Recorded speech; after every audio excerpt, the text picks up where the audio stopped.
Pilot और मुआविन pilot सोते रहे, जहाज उड़ता रहा। जहाज की लैंडिंग कैसे हुई, क्या वाकया पेश आया?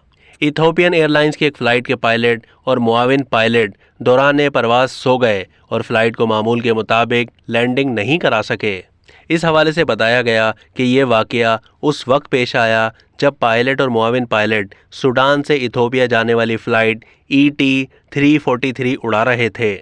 लैंडिंग से पहले 37,000 फीट की बुलंदी पर मौजूद बोइंग 737 ने रनवे तक आने के लिए नीचे आना था, लेकिन जब हवाई जहाज़ ने अपनी ऊंचाई बरकरार रखी तो एयर ट्रैफिक कंट्रोल ने अलार्म बजा दिया।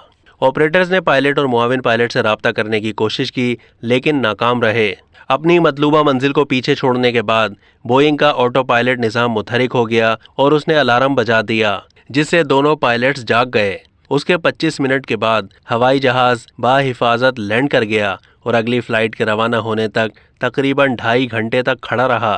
मई 2022 में भी एक ऐसा वाकया हुआ था जब इटली की ITT एयरवेज का पायलट न्यूयॉर्क से रोम जाने वाली फ़्लाइट में सो गया था। उसे नौकरी से निकाल दिया गया था। अब तक के लिए इतना ही। मज़ीद मालूमात के लिए डेली जंग के YouTube चैनल को सब्सक्राइब कीजिए और फेसबुक के पेज को भी लाइक कीजिए।